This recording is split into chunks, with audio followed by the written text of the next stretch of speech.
그러나 그날과 그때는 아무도 모르나니 하늘의 천사들도 아들도 모르고 오직 아버지만 아시느니라. 노아의 때와 같이 인자의 임함도 그러하리라. 홍수전에 노아가 방주에 들어가던 날까지 사람들이 먹고 마시고 장가들고 시집가고 있으면서 홍수가 나서 그들을 다 멸하기까지 깨닫지 못하였으니 인자의 임함도 이와 같으리라. 그때 두 사람이 밭에 있음에 한 사람은 데려가고 한 사람은 버려둠을 당할 것이요, 두 여자가 맷돌질을 하고 있음에 한 사람은 데려가고 한 사람은 버려둠을 당할 것이니라. 그러므로 깨어 있으라. 어느 날에 너희 주가 임할는지 너희가 알지 못함이니라.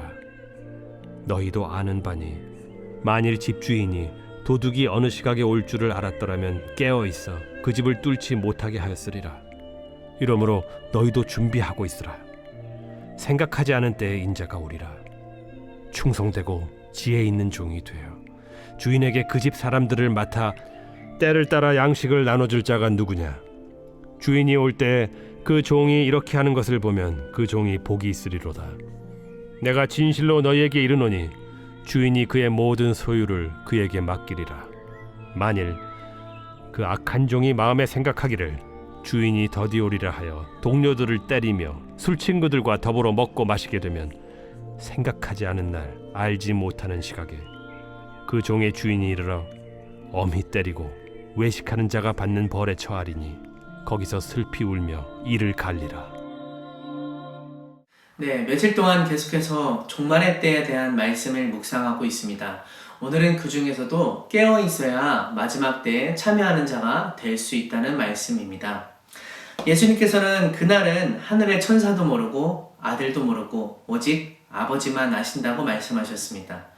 오직 아버지만 아신다고 말씀하시면서 노아의 때 있었던 홍수 이야기를 예를 들어서 설명하셨습니다. 노아 시대 때 홍수가 날 때까지 사람들이 깨닫지 못한 채 먹고 마시고 장가가고 시집가는 등 평범한 일상을 보냈습니다. 그러나 평범한 일상을 보내던 어느 날 갑자기 심판이 임한 것처럼 예수님께서 이 세상에 다시 오시는 재림의 때도 그와 같을 것이라고 말씀하셨습니다. 먼저는 언제 어디서 일어날지 모른다는 것이고요. 두 번째는 평범한 삶을 살아가는 가운데 갑자기 그날이 들이닥친다는 것입니다. 그런데 이렇게 평범한 가운데 살아가는 와중에 마지막 때가 일어나다 보니 마지막 때에 우리에게 문제가 발생합니다. 그것은 우리가 평범한 삶을 살아가느라 영적으로 깨어서 마지막 때를 준비하는 일에 무뎌지기가 쉽다는 것입니다. 노아 시대 때 심판을 받았던 사람들에 대해서도 39절에서 이렇게 말씀하고 있습니다. 홍수가 나서 그들을 다 멸하기까지 깨닫지 못하였다고 말씀합니다. 우리도 일상 가운데 깨닫지 못한 채 마지막 때를 기다리는 마음이 무뎌지기가 쉽습니다. 주님이 말씀하신 마지막 때가 다가온다는 사실을 잊어버리고 이 세상의 것을 바라보고 이 세상의 것으로 만족하며 살아가기가 참 쉽습니다. 평범한 일상이 오히려 영원한 하나님 나라를 준비하는 일을 방해하지 않도록 우리는 깨어있길 소망합니다. 세상에서 잘되고 부와 목적을 축적하고 화목한 가정을 이루는 것보다 더 소중한 것이, 더 영원한 것이 있음을 깨달으며 우리는 늘 하나님 나라를 맞이하기에 깨어있어 준비하는 자가 되어야 합니다. 평범한 일상 가운데 무뎌지지 않도록 늘 자신을 보살펴 돌아보아야 합니다. 왜냐하면 깨어있지 않으면 밭에 남아있던 두 사람 중에 한 사람은 버려지는 것처럼, 두 사람이 맷돌을 돌리다가 한 사람만 들림을 받는 것처럼 깨어있지 않으면 우리는 마지막 날에 하나님의 나라에 참여할 수 없게 되기 때문입니다. 그렇기 때문에 본문에서 예수님은 깨어있으라고 거듭해서 강조하십니다. 42절 말씀에서는 깨어있으라, 어느 날에 너희 주가 임할는지 너희가 알지 못함이니라 라고 말씀하고 계시고, 44절 말씀에서는 이러므로 너희도 준비하고 있으라, 생각하지 않은 때에 인자가 오리라 라고 말씀하고 계십니다. 깨어있어 준비하라는 말씀은 마지막 때가 오고 있음을 인식하라는 것입니다. 종말이 반드시 있음을 인정하라는 것입니다. 마지막 때 예수님이 다시 오심을 인지하고 그에 걸맞게 마지막 때가 다가온 것을 인지한 것에 걸맞게 살아가는 것입니다. 그에 걸맞는 삶은 무엇입니까? 예수님께서는요, 본문에서 이어서 충성된 청지기의 삶을 말씀하십니다. 충성되고 지혜로운 청지기는 주인이 계시지 않더라도 주인이 주신 사명을 충성되이 감당하는 자입니다. 곧 주인이 다시 오실 것이라고 생각하고 자신에게 맡겨진 주인의 다른 종들을 보살피는 일에 최선을 다하는 종입니다. 하지만 악한 종이 등장합니다. 악한 종은 똑같이 사명을 받았음에도 불구하고 일하지 않습니다. 마음에 생각합니다. 우리 주인은 한참 후에 오실 거야. 그때 가서 일하면 되지. 우선은 조금 쉬면서 놀자.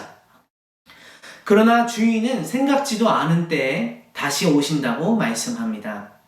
그때 와서 자기의 사명을 충실히 감당했던 종은 칭찬을 받고 영생을 얻고, 자신의 사명을 방치한 채 게을리고 악했던 종은 하나님 나라에 들어가지 못한 채 내쫓김을 당해 슬피 울게 된다고 말씀합니다.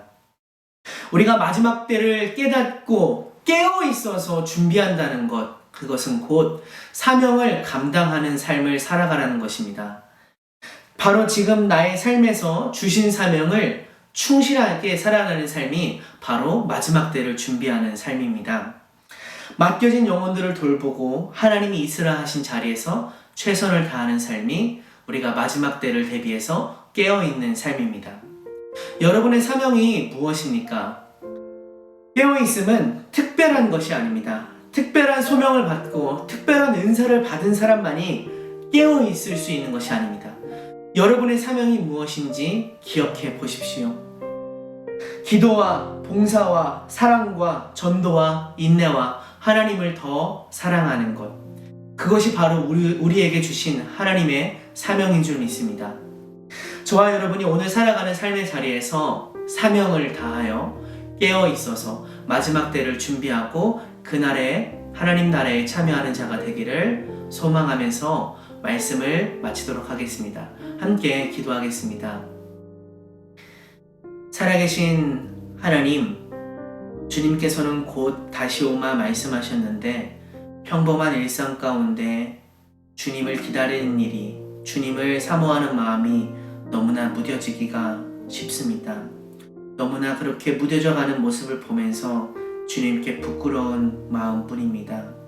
하나님, 저희 신원의 성도들이 하나님 앞에 깨어서 마지막 날을 준비하는 삶을 살게 하여 주옵시고, 주님이 허락하여 주신, 맡겨주신 사명에 충실함으로 깨어있는 삶을 살아가는 오늘 하루가 되게 하여 주시옵소서. 주님께서 주신 말씀을 아멘으로 따르기 원합니다. 감사하며 예수 그리스도의 이름으로 기도드립니다. 아멘.